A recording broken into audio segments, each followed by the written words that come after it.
So in the meanwhile, let me just organize my resources which I want to display. I don't have a formal presentation. I will be presenting orally, but I have some resources with me which I'll be using to demonstrate what I have been trying to do with respect to this topic, which I have already communicated to the audience.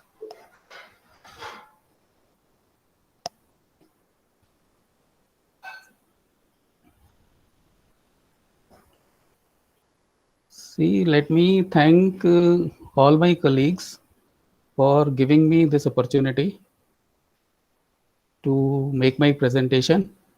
My presentation is at a very preliminary stage related to the topic of my research at doctoral level. Uh, this particular area, which has got to do with a domain of corporate finance, as we know, there are quite a few areas where decisions related to corporate finance have been areas of research. And I'm focusing on a particular one, that is capital structure determinants, which, I will really not be going into the literature in a vast way. But at the outset, let me mention uh, two important things. One, I specifically want to thank Shuchi. Uh, I remember, I started teaching not this paper, but the next one when 4 year, what was that? FIUP, 4 year undergraduate program was introduced, and there were 9 sections. This portfolio was to be taught. And let me admit that I never studied it during my post graduation. So for me, it was more of a self learning mode to get into this area. So, coming face to face with reality of probability became possible. Right now I'm forgetting the question that I asked and the way Shuchi answered, but it was eye opening for me to, to be really, appreciating, diagnosing what blunderous statement that I was making at that time with reference to the calculations that we need to do about the probabilities of different state of economy, because we were talking something about future, and so in that sense the environment is probabilistic, but the way I was using the term was more like, definitive in my statement. So Shuchi corrected me, but since then uh, I think I realized that, one can commit blunder if one has not studied the subject formally. I have tried to correct myself over the years by learning these areas. Now, today, my focus is on the determinants of capital structure. And as I would assume that all of us study a subject on finance, and therefore we all have some basic knowledge of finance. Because one paper, which is core of finance, is something which everybody studies, even if some of you might be forgetting as to what you might have studied, but I think it is more like swimming. So as you jump into the water, you happen to know it if you have learned it. So it is in that sense. I'm not going to, talk about something that you would already be knowing. Like in capital structure, we, broadly talk of two important theories, relevance theories and irrelevance theories. So with reference to relevance theory, we say, well, uh, capital structure decision is relevant to the valuation of the firm. And with reference to irrelevance theory, we say capital structure decision is irrelevant to the theory of the firm. But then, because both these alternative stance with respect to capital structure are based on certain assumptions, and so when we get into research, we rather look at, the reality of the corporate data, and we find that in that unconstrained environment of corporate finance, capital structure becomes relevant in many sense, and therefore, we start looking at, what are the factors which lead to the kind of capital structure different companies have. Although we know it from the data, like I am focusing in my research, I am focusing on BSE 500, companies, and I'm focusing on about 20 years. Although I experimented looking at the data for 16 years as well as 20 years. Because when I look at 20 years, because most of the capital structure data is available from the Provis database from 1991 onwards. But when we get into, let's say, 1920, so we find, a portion of it goes into, COVID time. And therefore, maybe, in some sense, behavior becomes somewhat different for the last year. So keeping that in mind, I also explored not for 20 years, but also for 16 years, leaving 3 years in the beginning and uh, the 4 years in the beginning and no 16 years. 16 years I did, 3 years in the beginning and 1 year this, which is projecting into the COVID time, that is leaving the 2019-20 year. But somehow I gain one advantage. The advantage that gain is that the data points for each of the companies which I'm able to see in a 16-year data are higher. That is, you are able to get more number of years. But it doesn't help me, because then I lose out some of the companies which existed during those 3 years, but were moved out somehow in some of the other years. So on an average, per company, number of data points available are more, but the explanatory power actually goes away because I lose data. So although I experimented both the things, but I think I am going to stick to 20 years data in my research. I was, although, my initial learning was more onto, tools. We did our post-graduation at a time. It was more paper-based system and statistical tools were very limited. Many of these statistical tools were DOS-based. But now, very, very comprehensive tools are available. Data is something which is online available and one can access it. And that college has taken subscription to Provis. It came as a great help. Through various sessions that college had organized, plus the kind of learning that I got from the Department of Finance. So many of more of my time, or I would say a good amount of my time, went into learning tools, and I still feel that I am novice. There was exposure to SPSS, eViews, Stata, R, and some others also. Maybe I'm not mentioning all. So in this presentation, I'll be focusing on primarily how I'm using Stata as a statistical tool to explain what is it that I'm able to get when I'm looking at the capital structure determinants. Now, one of the things which has happened over the years, besides these two alternate explanations, is that if we go back, last few decades, so we find, the studies have been focused on, let's say, certain phenomena of corporate finance with reference to capital structure. But gradually, we are able to look at the data over the life cycle stages of a company. So when I say life cycle stages of the company, now this idea of a life cycle, when we look at it from an economics perspective, we find this economics perspective is more to do with industry.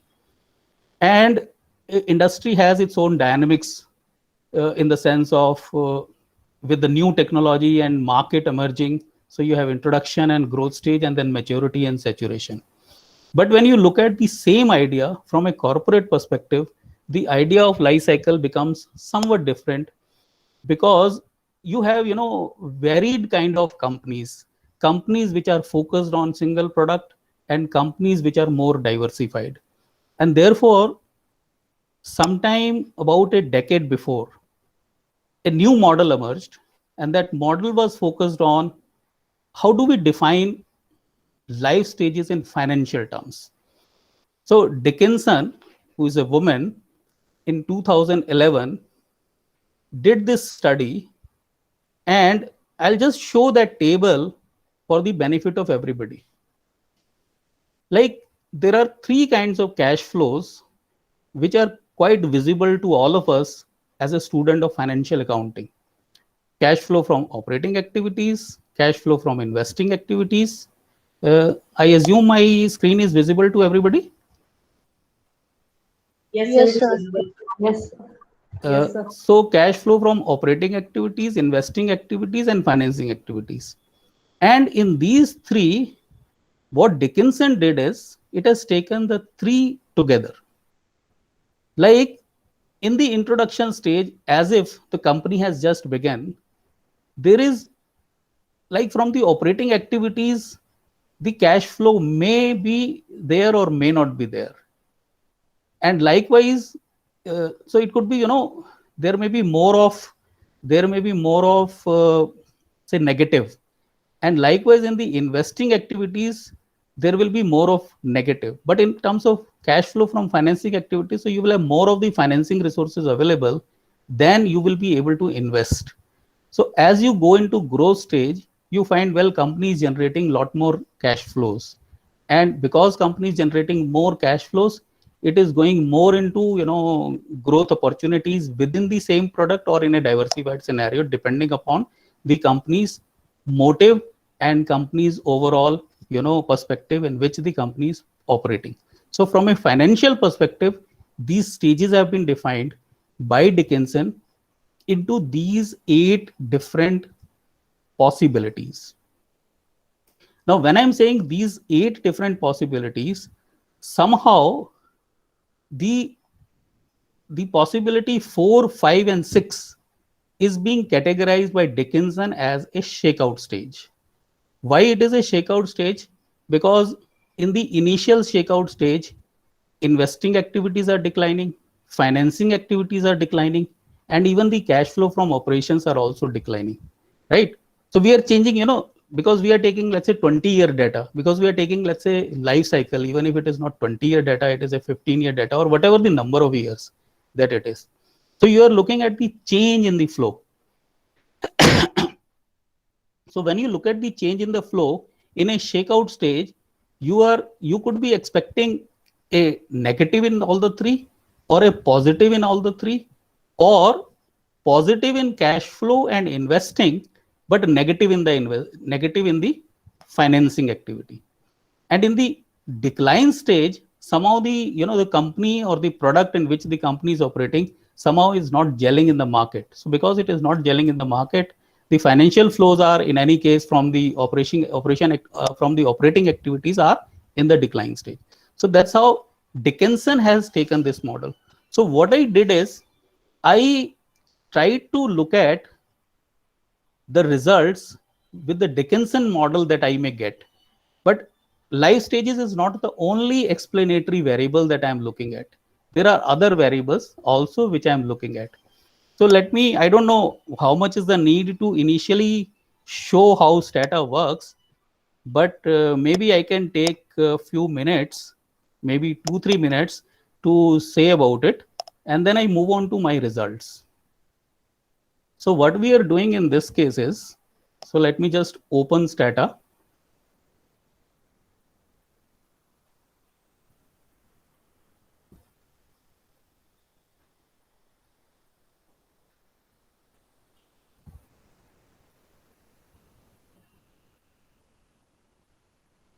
And I have used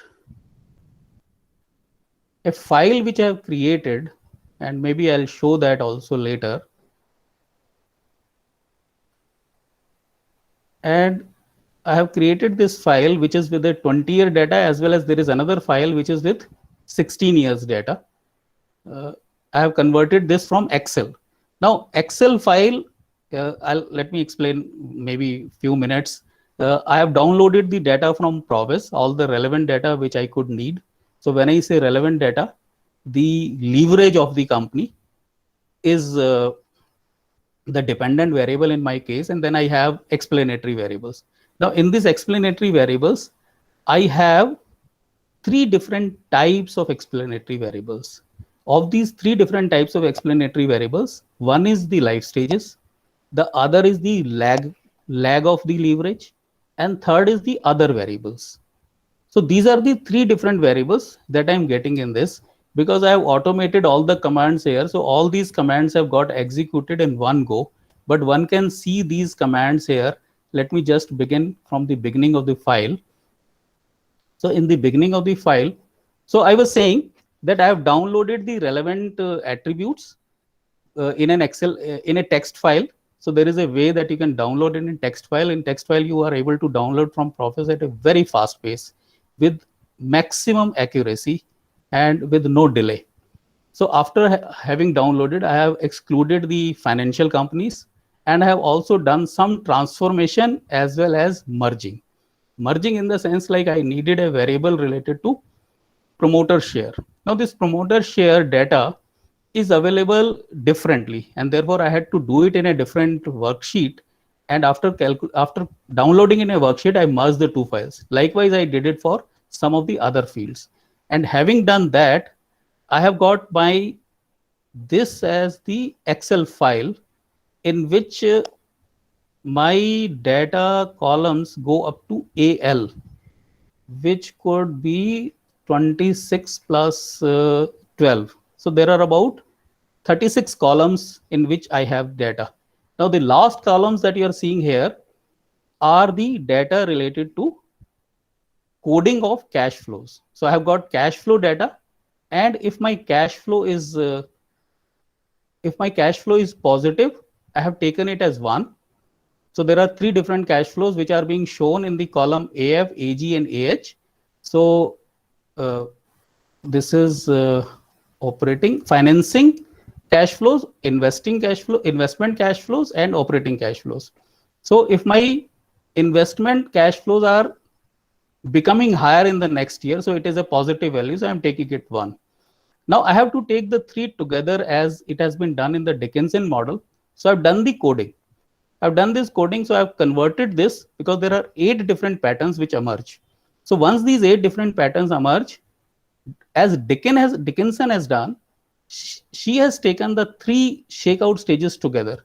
So I've merged those 3 stages as 4, 5, 6 together, because like in the 6, which is written in the column AL, which is S Kumar. Now I'm using this S Kumar because there is a different way also that I'm doing it.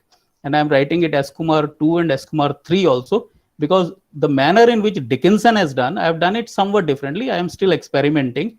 And in some cases, I'm getting results which are significant, but somewhat different from the model which Dickinson has used. So it is in this sense, these are 3 different columns that I'm getting, but I'm merging. Like I'm not merging all the shakeout stages. I'm merging all the shakeout stages because there it is as Dickinson is doing. But when it comes to decline stage, what I'm finding is that 2 different decline stages are also separately significant in terms of their results. Now, I need to bring in the academic literature to see as to how it can be justified, whether these are 2 different stages from the point of view of corporate life cycle. So this is how these different data is there, and all these results that I've just executed, I have saved it in a PDF file. There is a way that you can do it. So my first command is related to that I convert my data which is in Excel sheet into a data which is compatible with Stata. After I've done this, I use that file for my exploitation. And the first thing that I need to do is, because I'm using panel data, by panel data I mean because it is a cross section as well as a cross time data. So I need to make it amenable to panel data command. So I have to make it compatible with that. So there is a command that we use xtset for that. Okay, many of you may be familiar, maybe some of you who are not familiar, you may find this additional few minutes that I'm taking saying this as interesting. So then I've used the set more of command to indicate that my entire file gets executed without any pause. I am describing my data. So all this information which is there in my Excel file and converted into a Stata file is available here as to the variable names that I have given and the variable name that the Stata is using.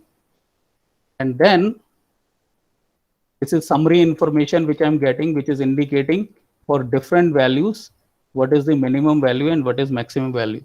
Like company code is something which is a unique number which is being assigned to every company. And like that, like tangible assets, taxation value, dividend, interest, profit before interest and tax. So these are different values which are there. Okay. And these are the 8 different stages where the total data, which is 7,680 occurrences, data points, have been distributed over these 8 stages. But when I merge some of these stages, like I have merged 4 and 5 stages, my distribution becomes different. Somehow this is not coming out to be significant. So what I've done is I've merged again, not just 4 and 5 stage, but 4, 5, 6 stages. And that's how the distribution is coming. And so this is like the distribution that I am using, which is different from what Dickinson is using. In Dickinson case, they are also, merging. When I'm saying I'm using at a preliminary stage, I'm finding 7 and 8 stage in terms of the cash flow patterns are coming statistically significant. But do we have a academic literature to support, or do we have an academic argument to say, well, these two could be treated as different stages? I'm yet to reach to that point. So this is okay. This is a industry group tabulation. So these are the different industries on which this data of BSE 500 is available. And then I move to, like, this is one of the company for which this information is available. So we find, well, leverage, like capital structure is the focus of my topic. So we find, well, this leverage is not something which is fixed. It is varying over the years. So why is it varying is something that I am trying to look at. And because the latest work is more to do with how it works over the life stages, so my focus is on that. Right. So I've just listed 1 or 2 companies like this to see my data. So that was the motivation to begin, and then I'm doing a regression on the life stage alone. But somehow I find that the explanatory power of this is very, very limited when I'm using leverage as a dependent variable and Dickinson model of corporate life stage as the independent explanatory variable. Like if we see this, even for the stage 2 and 3, it is not coming out to be statistically significant. So Dickinson is not just focusing on the life stages, it is also including other variables. I am not going into that as to what exactly Dickinson is doing with reference to other variables. I'm just focusing on the variables that I am using. So here, when I follow a model where I take all the 8 stages separately, I still find, many of these stages, the values are not coming out to be statistically significant. So I move on to a different model, and whether I use merging of any kind, I find, well, this is not giving me, the true picture of the explanation. So what I did in the next stages that I included, so this is the result of this first stage when I'm only including the life stages. So when I move on to the next stage, what I've done is I've included one more variable, and that variable is the, as you can just see it in a moment, that variable is the lag of leverage. Because there is a very important dimension to leverage, and that is, it is very difficult to change the leverage every year. So somehow there is a legacy factor which works in case of capital structure. You may change it, you may make efforts to change it, but the previous leverage is not something that you can do away with the flip of a coin. So because you cannot do it, so this lagged variable of leverage is very, very important. So as I include this, I find the explanatory power of my model increases tremendously. Like you can see in this table that between and within, overall explanation is 59%, but between, if you look at, it is coming out to be 97%. And within it is also not less, it is coming out to be 32%, and overall is 59%. But what I've done is, and this is, somewhere I am stuck at this, because one of the important thing of this model is that I have already reduced my constant value, alpha value, to a minimal. It is very, very small. But somehow, when I include some of the other control variables, so what I've done in this stage is, if you look at this, like this is the Dickinson model that I'm talking of. And likewise, I have done the regression for my other three models, where I have used the stages, all 8 stages separately. Then I merged the shakeout stages together, but I kept the, then I merged 2 of the shakeout stages together, and then I merged the 3 of the shakeout stages together. But I have kept the decline stages separately. So that is what I'm describing as, I think. Oh, sorry. Was it?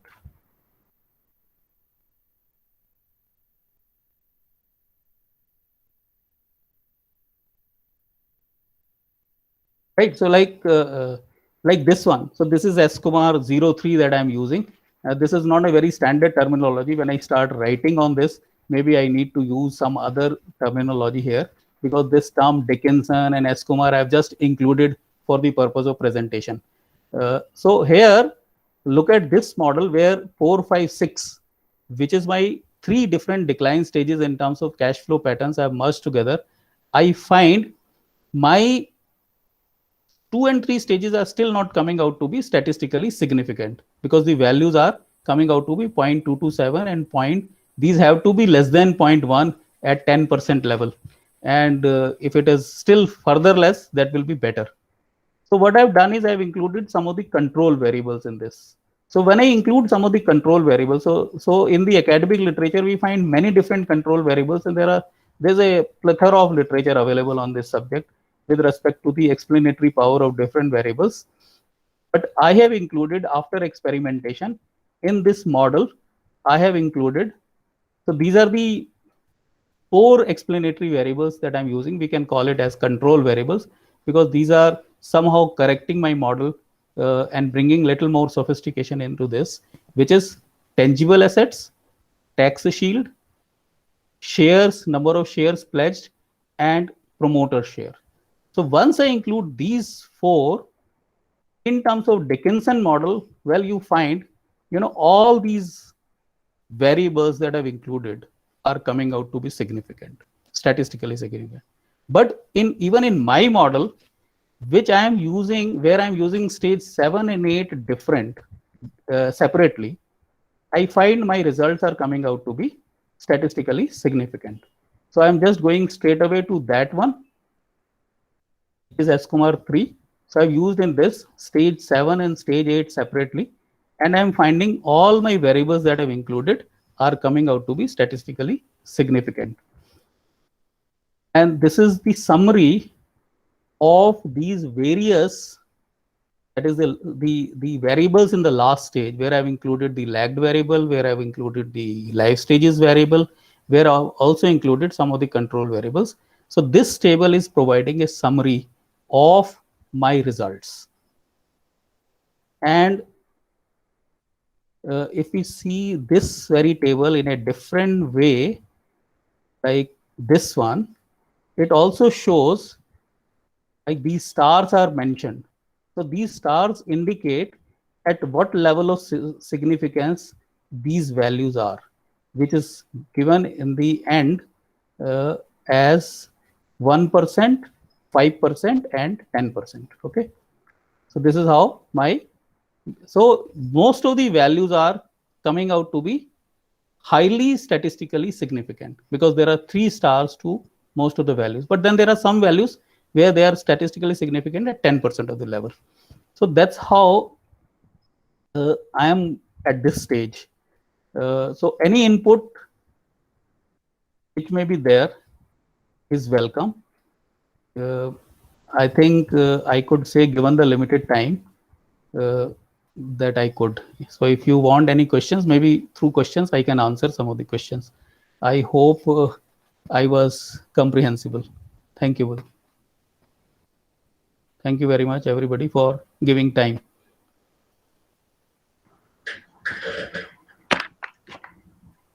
Thank you, sir, for all these knowledgeable things, but which I could not understand that much. I have tried to understand, but because I'm not into it, frankly, so काफी समझ में आ रहा था. But मुझे लग रहा है जो लोग those who are into research right now, they can ask some question or something from sir.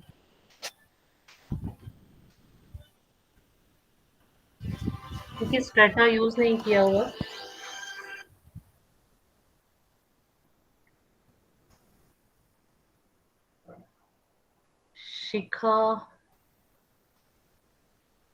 Shikha is not here. Maybe Monica.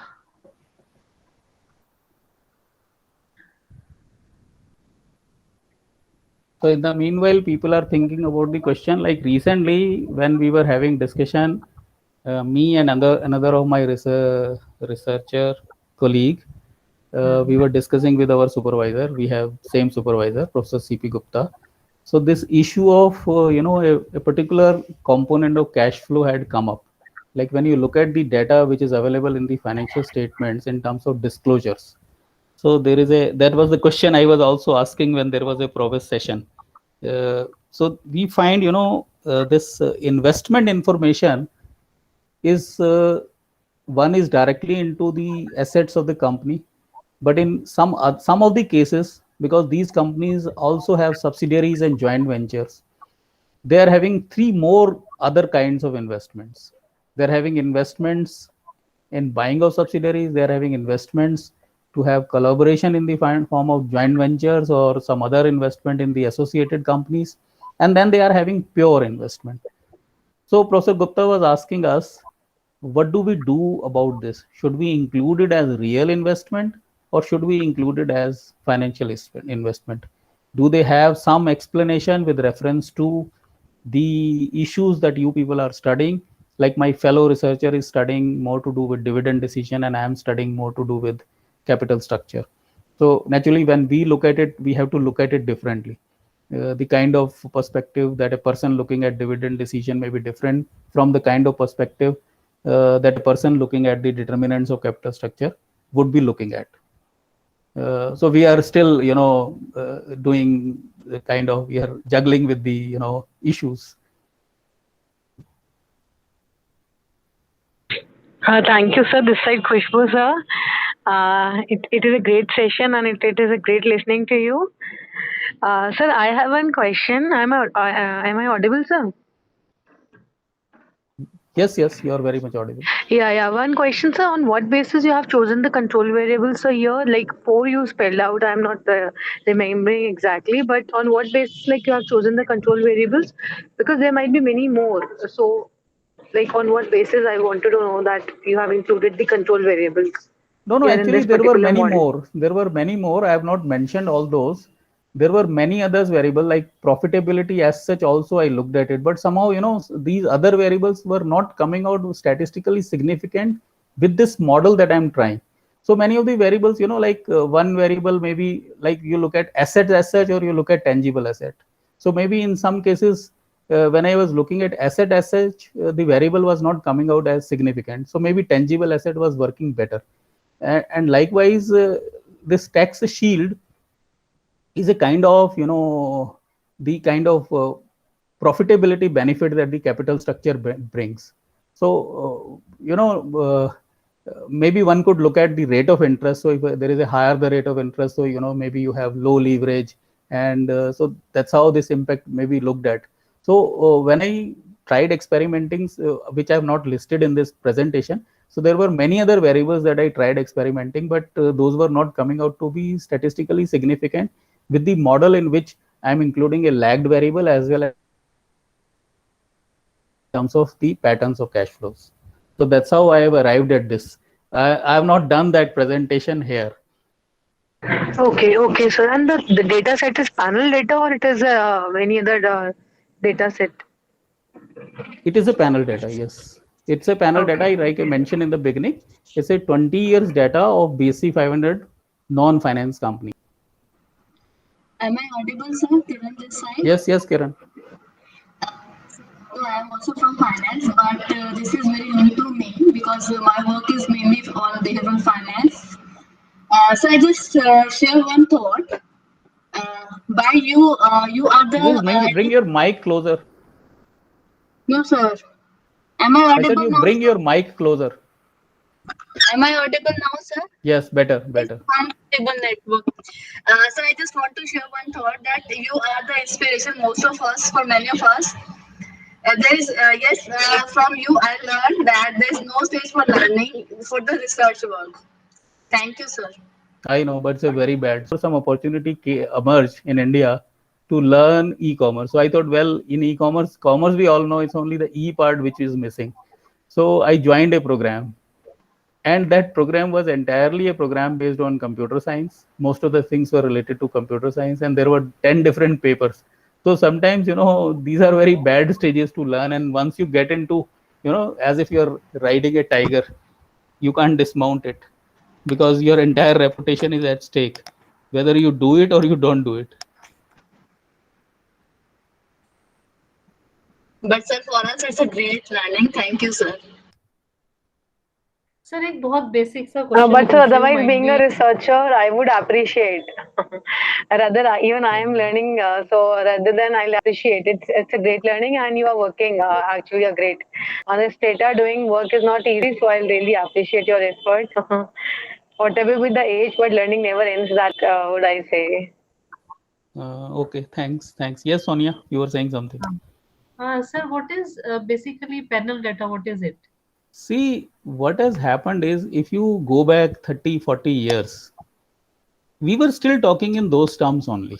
Like we always, there was a difficulty of, how do you collate the data across time and across cross section. Like, for example, if I'm studying only Tata Steel, right? So that's like a time series.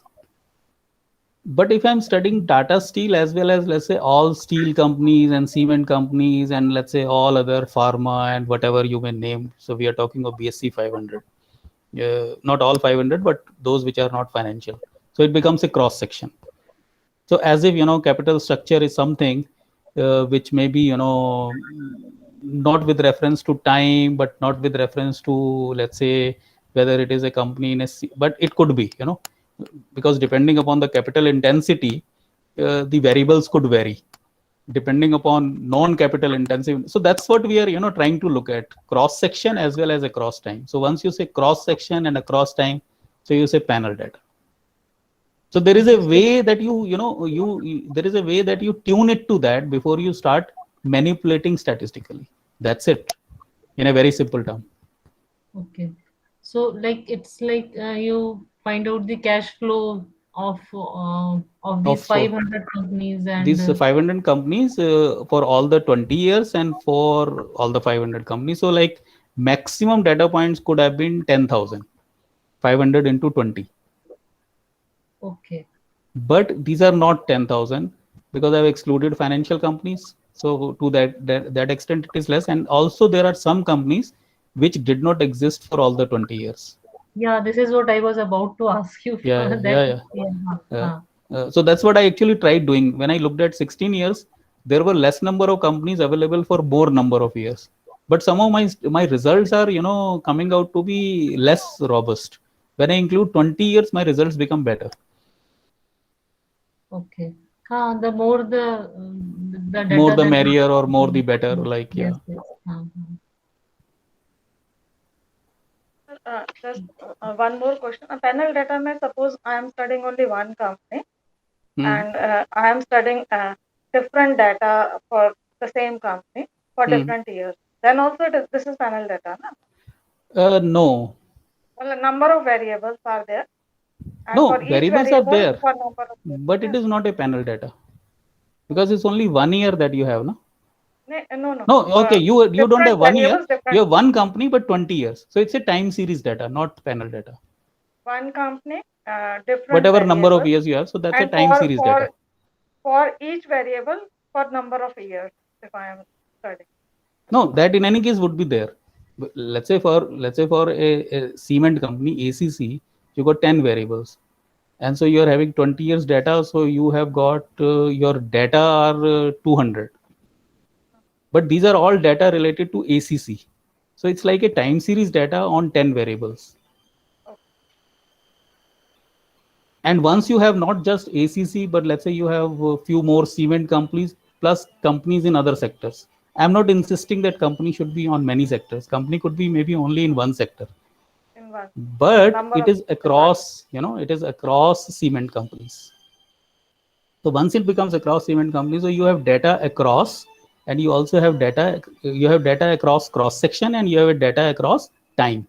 So once you have data across cross section as well as time. So now here my cross section is very limited because it's only about cement, but it is still across. It's a cross section. And then I have time, which is 20 years. Now I need to, tune it to exploit it as a panel data, which is something which Stata does it very easily. Like we only need to have a data, placed in a manner. So once it is placed in a manner, like from Probase, when you download, if you do the settings, it will automatically come in that way. I really don't have to do much labor on that. So the data is available in that, but I have to, tune it. So this XT command that I'm saying is a command to, convert my time series and cross section data into a panel data. So once I have done that, I can use panel data related commands to get my Earlier, results. most of the studies used to be there on time series data. Yes, Okay. yes. Now this has become more popular. Because of the convenience of accessing and convenience of a statistical tool. Analysis also, yeah. Yeah. Test and good presentation.